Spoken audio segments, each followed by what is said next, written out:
sometimes you just need some easy wins. You need some quick things that can make you feel free and less weighed down by your stuff. And so, in honor of 2026, I've compiled this list of 26 things that you can get rid of in this year. You can declutter them. You can leave them behind, however you want to think about it. You don't have to take them into 2027 and beyond. And bonus, most of them are designed to be easy and not require a lot of time, thought, or angst to get rid of.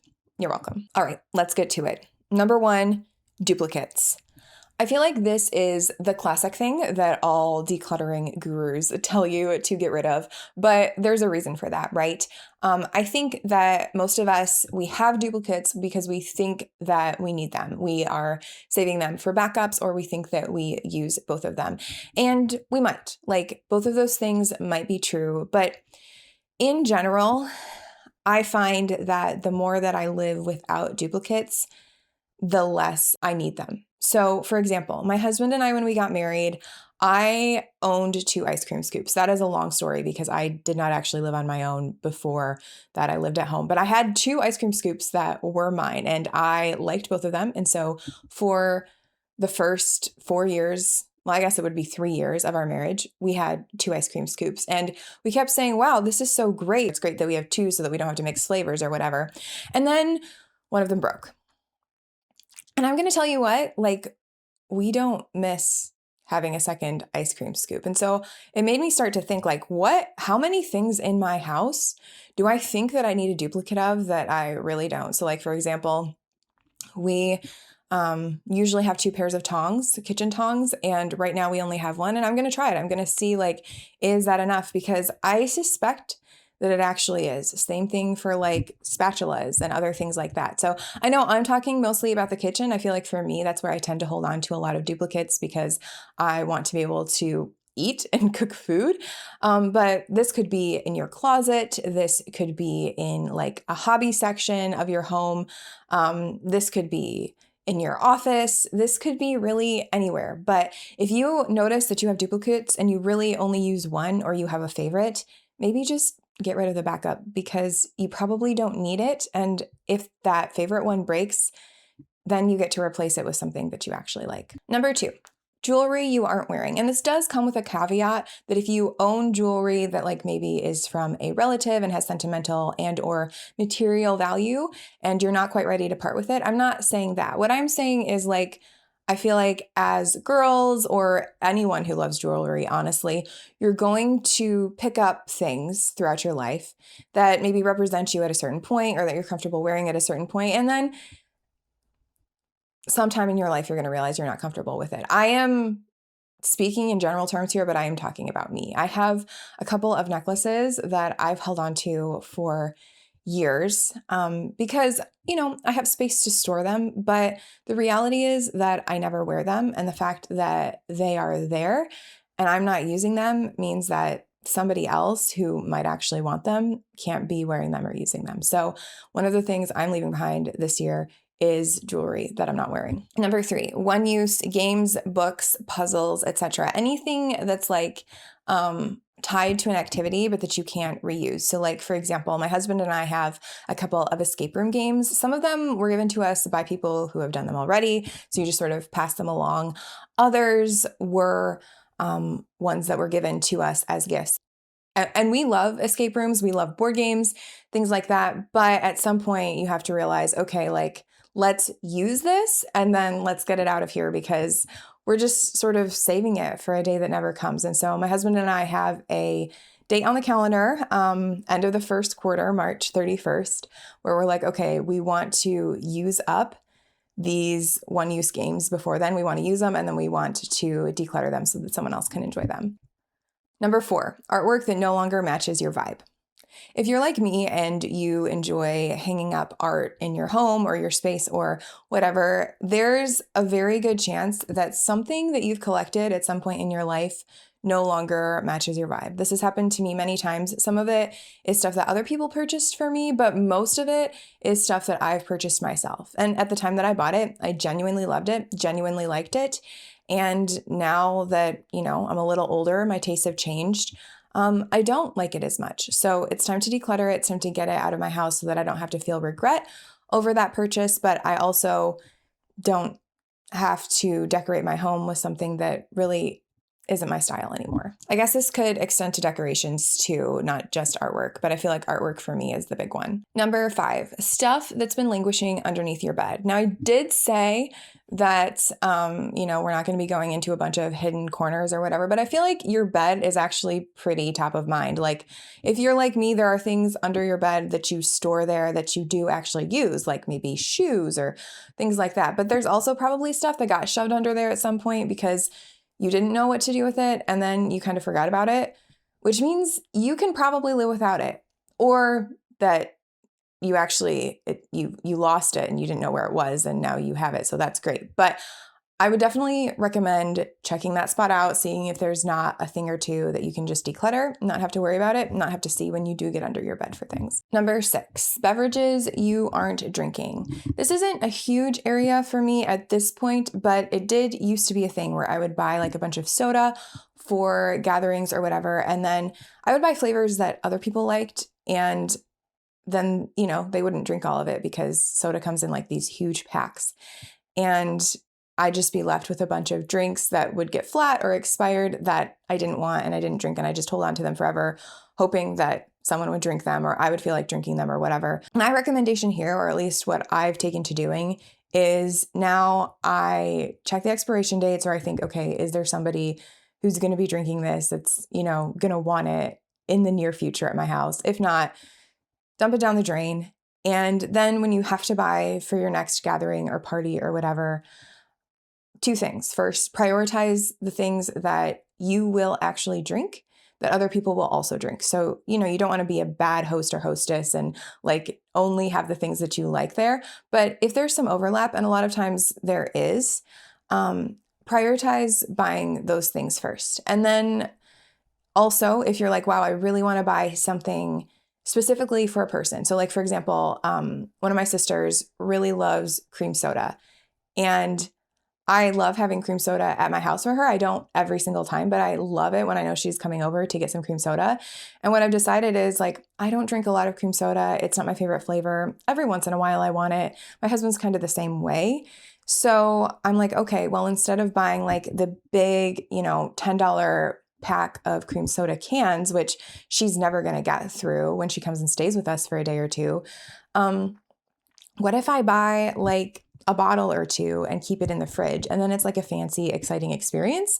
And also, if she doesn't drink it, it's far easier for me to either want to drink the nicer stuff or give it to somebody else. Number 7, clothes you've forgotten about. So for me, this falls into basically 2 categories. It's clothes that I don't really have a place for, so they kind of end up just like shoved in a box at the top of my closet. And then also pajamas. I have like a couple pairs of pajamas that I love, and then I have quite a few pairs of pajamas that I end up just keeping because I'm like, oh, what if it's too cold, or what if I need it for a specific situation? So one of the things I'm doing for 2026, just to sort of refresh a little bit, is go through those specific sections of my closet and seeing like, okay, what have I forgotten about? And if I forgot that I had it, do I really need it? And I think the answer for me is going to be no. For you, you might go, okay, well, I forgot that I had a bathing suit and I do need a bathing suit at some point, so I'm going to hold on to that. That's fine. But I just feel like when you're trying to look for easy things to declutter, one of the easiest things to get rid of is something that you didn't know you had, that you forgot that you had, and that you find again and you don't immediately need. So every once in a while, you'll come across something, you'll go, oh, I've been looking for this. I thought I lost it forever. Great. But if you come across it and you think, oh, I forgot about this, and you know what, I don't actually need to use it immediately, that's something that you should be able to safely declutter. Number 8, gifting supplies you aren't using. So I'm talking primarily about like wrapping paper, bags, tissue paper, bows, tags, all those kinds of things. So for me, I need to go through that collection and see if there's anything that I'm just realistically not going to use and that I could donate somewhere so that someone else could use it. Another thing that may be an issue for you that I have had an issue with in the past though, is also just like generic gifts or gifts that you've bought for someone and then for some reason you never gave it to them. And there are a couple of things that you can do with this. If it's something that you didn't actually buy for anyone specific and you don't have anyone to give it to now, you can just donate it somewhere. If it's something that you did buy for someone specific and you think they'd still want it, you can just give it to them, just like make that a priority. If you don't think that they would want it anymore, because that does happen, sometimes you're like, oh, I'm going to buy this perfect thing for this person, and then they stop getting interested in that thing or they move on to a new obsession, and it's like, okay, either you can use it yourself if it's something that you would use, but you probably would have done that already. So actually scratch that. Don't use it yourself. Just declutter it. That's the whole point of this video. Declutter it. Get rid of it. Number 9, kitchen utensils. I did talk about this in the duplicates section, but I'm not talking about duplicate kitchen utensils here. I'm actually talking about kitchen utensils that you don't use, because I feel like all of us have 1 or 2 things in our kitchen that someone got for us or that we bought ourselves, and they seem like they should be really handy and like we will use them, but we never do. We always reach for something else. And like, I think this is very individualistic. Like, I think that what I don't reach for is going to be different than what you don't reach for. But like for me, for example, I do like using fresh citrus. I never reach for like a citrus juicer. And so I had one for a couple of years and I eventually just got rid of it because I never used it. I always just grabbed one of my fine mesh strainers and squeezed the citrus that way. Now, my husband does miss it. So, you know, someday we may get a new one. But for me, like, I don't really need it. I just use a strainer. Yeah, like for you, it might be like, maybe you never use like the fancy pasta spoon, or maybe, you know, you always reach for a dishcloth instead of your bench scraper. Any of those things, you can get rid of. You don't need to worry about keeping them because it doesn't fit how you cook. And there's no one right way to feed yourself. So culinary people are probably going to come at me for that, but that's how I feel. Like, unless you're like a chef and you're teaching people like specific techniques, you can use whatever you want. Number 10, cleaning supplies you aren't using. Honestly, like this whole list is just me showing you all the things that I struggle because I have too much of. But I like to buy cleaning supplies. I don't necessarily like cleaning that much. I mean, I like my things not to be dirty and I'm okay with cleaning, but I don't really enjoy it that much. And I think that's part of the reason why I like buying cleaning supplies, because it makes me feel responsible and like I'm cleaning and I'm tidying and whatever. And I think I also think like, oh, if I just buy the right spray, it will make me want to clean more. And sometimes that's true. Like I do really like specific scents of things, and that does sometimes motivate me to clean. But a lot of times I just end up buying things and I try them once and then they don't really work, or I don't really know how to use them, or I think they're too fussy and then I don't use them again. We also, like when we bought our house, inherited a ton of cleaning supplies that I was kind of afraid to get rid of because I thought like, what if the former owners of the house know something about cleaning this house more than I do? And so I think it's a really good idea every once in a while. And I'm guessing that it's been a while for you, because this is not something we think about very often, to go through your cleaning supplies and assess what you're actually using and just get rid of the things that you don't actually use, because chances are you're probably not going to use them in the future. If you find something and you're like, wow, this would actually be really good for this specific issue that's been bothering me, then use it for that. And if you don't, then that's probably telling you that you're not going to do it. And maybe you need to find an easier solution, or maybe you need to, hire somebody to do that, or maybe you need to ask somebody else to help you with it. Maybe someone you live with. I don't think there's one right way to clean your house. It's just the way that works for you to keep it clean and keep it the way that you want it to.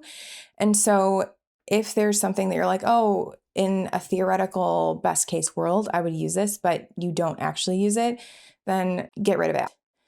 Obviously, be safe about it. A lot of those things are toxic chemicals, but just get it out of your house because you don't need it. And it's honestly probably making it harder for you to find the things that you do need and do want to use. Number 11, anything that you keep telling yourself that you're going to figure out. So I am guilty of this for sure. One of the things that's kind of ongoing for me right now is I'm trying to be more sustainable in what I consume. And so part of that is I'm trying to mend my clothes, specifically my pants. I keep needing to figure that out. I keep needing to do it. So for me, it's not like, oh, I want to do this but I'm not, so I need to declutter it. It is, I want to do this, but I'm not. So I need to either figure out why that's happening by a certain time. So for me, that is probably going to be, the end of the first quarter, March 31st, or I do need to get rid of them. So that is a way for me to either figure it out if I decide that it is actually important enough for me to address, or if it's just not worth working through the executive dysfunction and, whatever else is going on there. I can just get rid of it, declutter it, get it off of my list. And next time, maybe I'll feel differently about it. You never know. But I think this is very related to my next item on my list. Number 12, anything broken when you bought it that you haven't fixed or used as it is. For some reason, when I was writing this bullet point, it made me think of that like TikTok sound that's like, oh, it was broken when she bought it. But it's so true. Like if you go thrifting or you use Facebook Marketplace or you just buy things secondhand, it is inevitable that at some point you will buy something that has a hole in it or that is kind of broken or that was a good deal because it needs to be fixed and you think that you can fix it, but you don't actually have the skills or knowledge yet to do it. And if, you just purchased this item, and I would say just purchased means like within the past year, I wouldn't feel too badly about this, but I do feel like a lot of times we see good prices or deals and we take on projects that we don't actually have the time, energy, or desire to tackle. And so if you are feeling that way about something that you own where it's like, I actually don't have the skills or expertise to fix this, and I'm not actually sure I want to have the skills or expertise to fix this, I just sort of want this thing, then I think it's really important to think about whether or not it's worth it to you to pay a professional to fix it. And if it's not, then I would say declutter it. I know that may be very difficult because you probably did pay money for it. But as it is right now, it's sitting in your house. It's making you feel badly about the fact that you haven't learned to do something, that you don't want to learn to do something, or you don't want to do it. And if you're not going to fix it at some point, I'm not saying like you have to hire somebody right away, but if you don't feel willing to fix it, if you don't think that that's a financial possibility for you, then it might be better if you resell it or declutter it in some other way, get it out of the house, and then save up for the new product that if that's broken, you can, return and exchange. Number 13, fitness equipment that you hate, unless your doctor says not to, obviously, because I'm not a doctor or a fitness trainer or anything like that. But I am somebody who has a neutral or negative relationship with exercise most of the time, but I still know that I need to do it for my mental health, for my physical well-being. I feel better when I do it. And so I've been making a more concerted effort to exercise, and something that I've known for a long time, but that has just been very obvious to me throughout this time of trying to be more consistent is that if I hate something, I will not do it. And so if you have a piece of exercise equipment or tools that you just like hate, like maybe you hate yoga, maybe you hate weights. I hate aerobics. So, there we go. But if there's something that you look at and you just go, I hate doing that, get rid of it. Because there's a lot of ways to exercise. There's a lot of other options, ways to keep your body moving, ways to keep it going. We're not taking the exercise equipment that we feel like we should use into the next year. We're going to take the equipment that we actually use, unless our doctors say not to, obviously. I'm not going to go against your doctor. Number 14, whatever has fallen behind your dresser. And my thought process for this is that, first of all, dressers are not hard to move. You pull out the drawers, you move it forward, and you find out whatever has dropped behind there. It's easy, it's quick. You should be able to find a couple of things to declutter, and you can clean out the dust and whatever that's settled behind there, which is good for just, the overall cleanliness of your house and your allergies. And it makes you feel good. You're like, okay, cool, I accomplished something. However, as I'm saying this, I'm realizing that there might actually be some really cool stuff behind there. So if you're like, oh my gosh, my favorite shirt, it got pushed out of my drawer and here it is. Wow, I haven't seen it in 10 years. I mean, if you still love it and it still fits you, if it would still be in danger of going out of the drawer, then maybe get rid of something else to make room for it that you like less. But yeah, do what you want. Maybe skip this one if all your stuff is cool behind your dresser. Okay, number 15 is boxes that you've been holding on to. And this one does not apply to you if you are moving this year. You should hold on to every single box that you own. Maybe not, but you should hold on to the bigger ones at least. But I feel like for me, we do order a lot of things online. We get a lot of like shipping boxes, but there's also a tendency that both my husband and I have to hold on to the boxes that things came in, specifically electronics, where it's like, oh, like what if we need to pack it up someday? And for some things, it's like, cool, great, let's do that because it's worth it to be able to, for example, transport a monitor safely so that it doesn't break and we don't have to replace it. But for most of the things that we're doing that for, we don't actually need to do that. I don't need to hold on to the box that my phone came in if my phone has been working for a while. I don't need to hold on to the box that the thing that I ordered last week came in if I have no intention of returning it. All of those things, like they just seem to pile up and they take up a lot of space.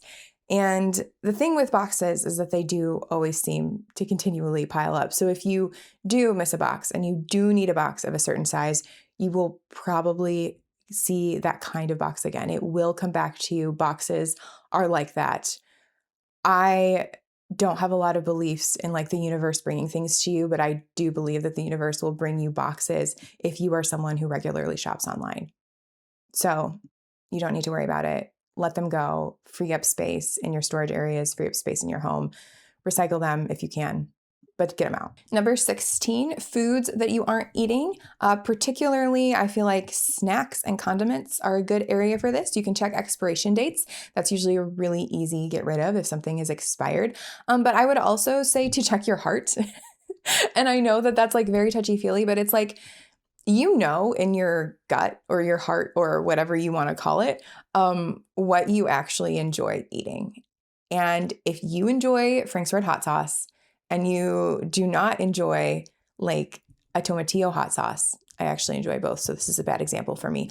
But if you don't enjoy that, then get rid of the stuff that you bought because you wanted to be cool or unique or try something new and you discovered that you didn't like it. There's so many foods out there and I love trying new foods and I love food, but you don't have to feel badly about preferring something to something else.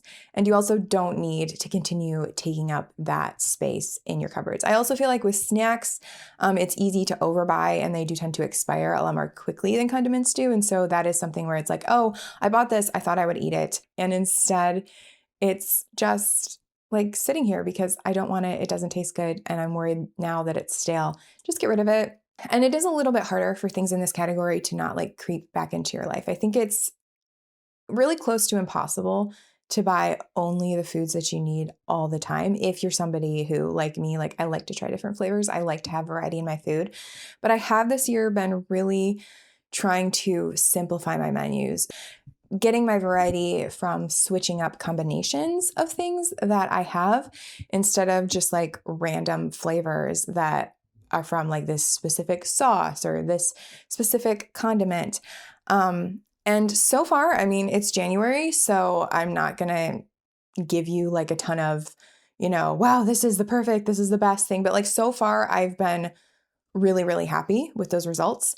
So I think like if this is something that does bother you, that your cupboards get too full of stuff that you're not actually using, that simplifying is a really good idea. And then if it's something that doesn't really bother you, if you're like, no, I like trying new stuff and the cost of trying new stuff is sometimes my cabinets get cluttered and I have to declutter them up. That's great. Do a declutter this year, maybe do a few. And that way you have space to bring new things into your home that you enjoy trying. Number 17, parts of things that you collect that have gotten a little bit out of hand. So the thing that makes this one easy is not that like getting rid of things that you collect is easy, because that is not necessarily easy, but I feel like there are levels to this, right? So like, for example, my husband and I were gifted a record player by a very good friend last year. And when we got it, we went out and we bought a bunch of like $5 records at record stores. And that was really fun. And what I have realized in the months since then is that I listen to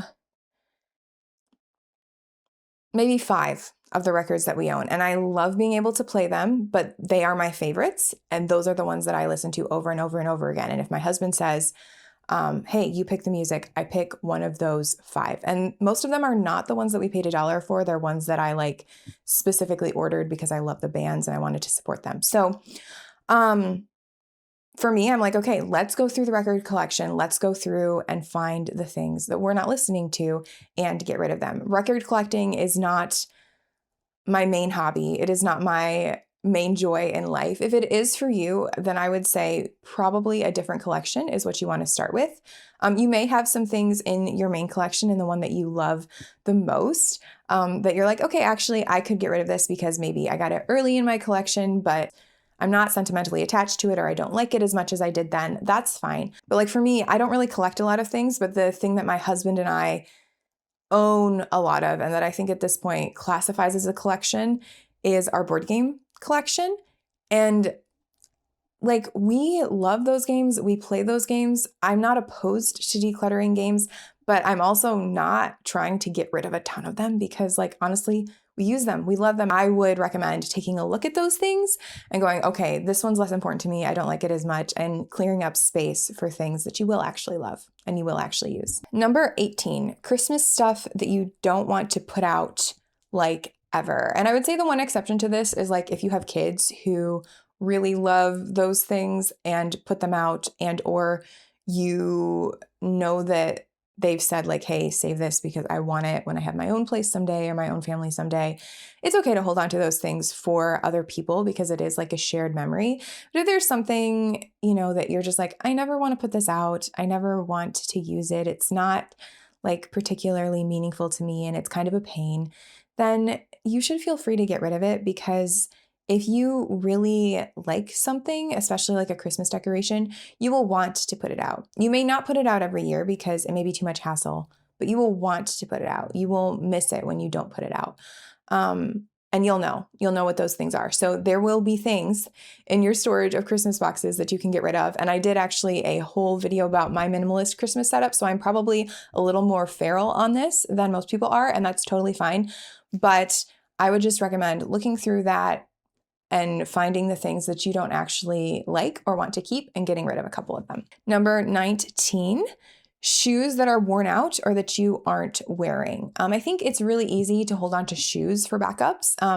They're not necessarily duplicates, right? Because I feel like I very rarely, unless it's like a shoe that I really like, have backups, but I do have backups of types of shoes. I'm like, oh, okay, like these are like cold weather shoes, and these are, casual shoes, and these are fancy shoes, and these are shoes for walking and running, and these are shoes for going to the beach or whatever. You only need so many types of shoes, and I honestly feel like if you have a pair of shoes that's your favorite, that's normally what you wear like 90% of the time. That's at least how I am. I'm not a fashionista. So if you're a fashionista and you're like, no, I wear a different pair of shoes every single day, fine.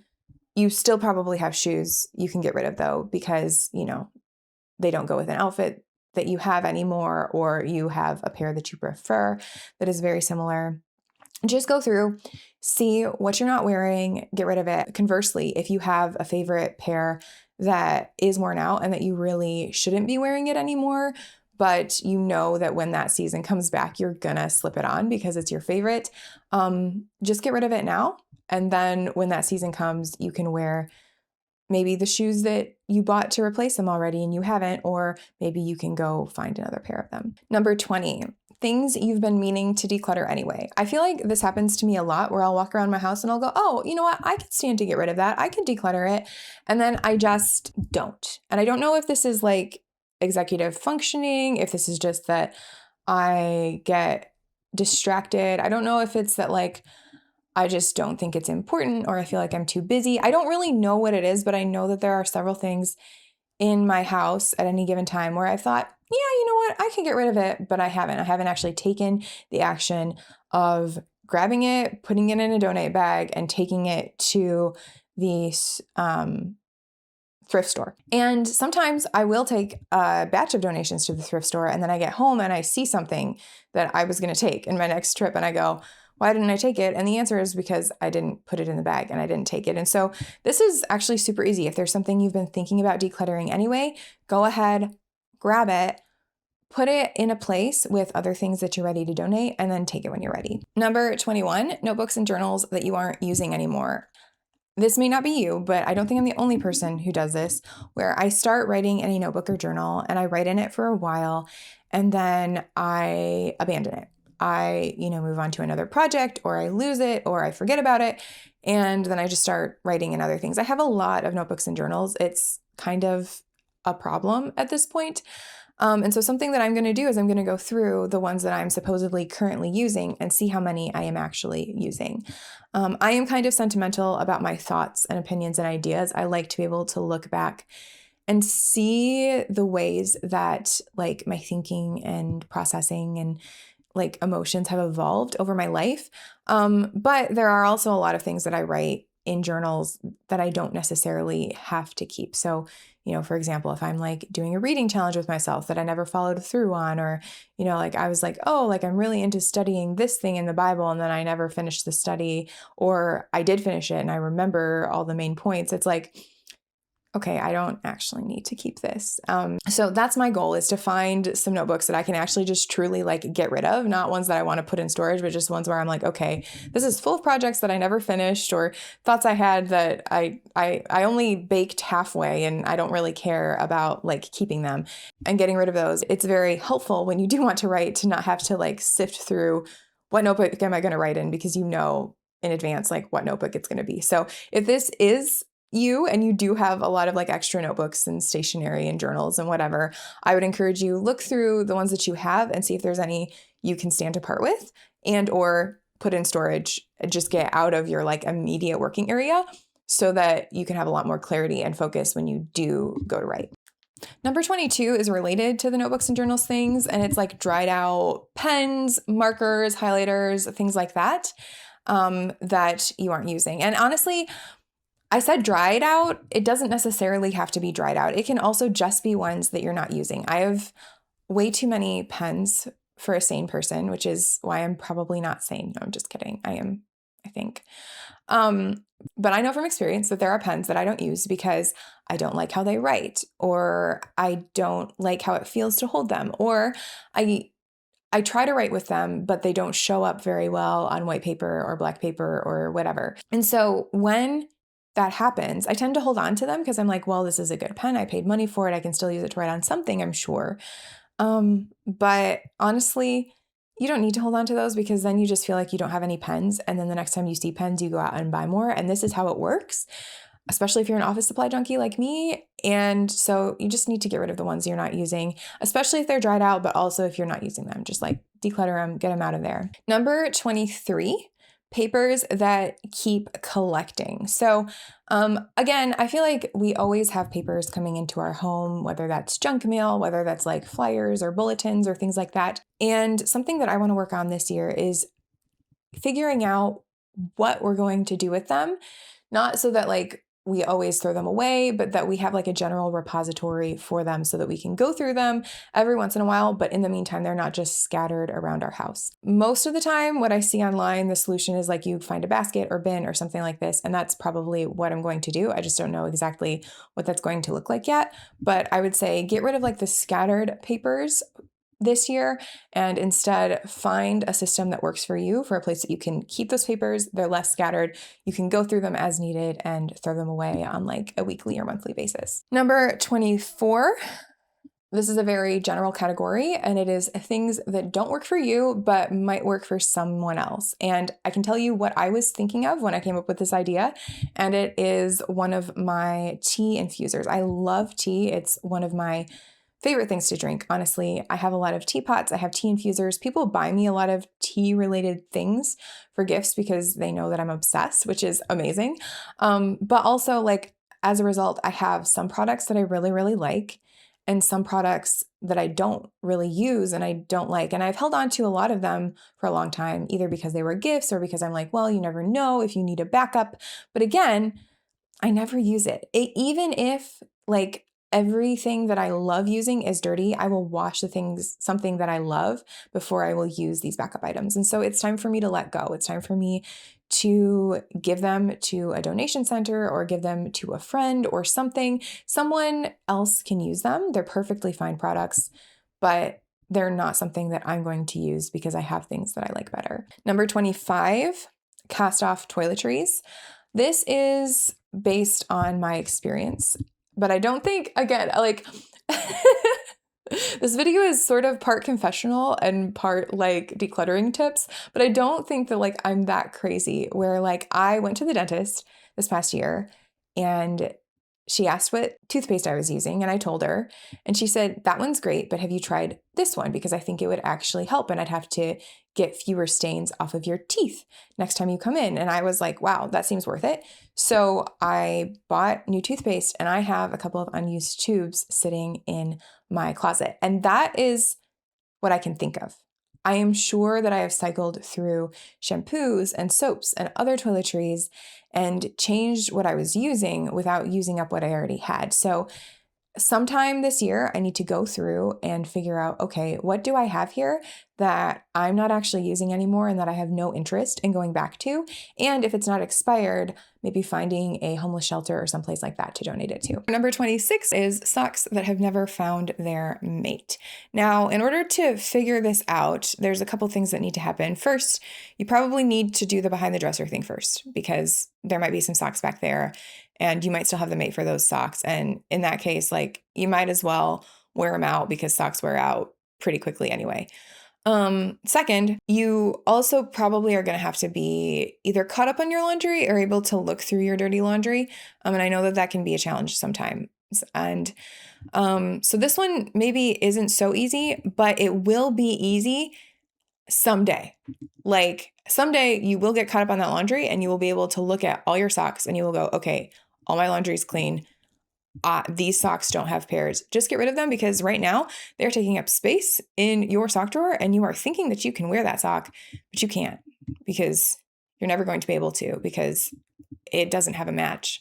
If you're somebody who doesn't match your socks, this doesn't apply to you. So, just keep going. And then finally, I did include a bonus one because I feel like there are several categories here that may not apply to you. And so I did want you to have another option. And that is number 27, scratches, scuffs, and other things you can fix with scrubbing, sanding, or painting. And yes, this bonus one is also not really about getting rid of things as much as using the things you already have and enjoying them more. I think a big part of minimalism and decluttering that doesn't get talked about a lot is that really what we're doing is we're making space for the things that we love and actually use. And sometimes if something isn't in good repair, it's easy to say, oh, we shouldn't care. Like that's just like consumerism or Instagram culture telling us that everything has to look perfect all the time. But the thing is, like, it can actually bug us. And I think that a lot of times we don't use things or we're tempted to buy backups or replacements or whatever when we really could spend a few minutes investing in learning how to fix something or just coming up with a creative solution for how to make it something that we like. And that's part of having a good relationship with your stuff. That's part of feeling more free with your stuff as well. Not feeling like you have to constantly buy things and replace things when they wear out because you can fix them. And I know that a lot of the things on this list were related to like not being able to do this. So I don't want this to be like a big guilt trip. This is really about if there's something that would bring you joy to fix or that you feel comfortable fixing, that it's not overwhelming, go ahead and do it. Try it. Why not grow your skills? And then if there is something where you're like, for some reason, I don't want to do this, I just can't make myself do it, then don't do it. Get rid of it, get it off your list. That's kind of how it works. And those two things can both be true at once.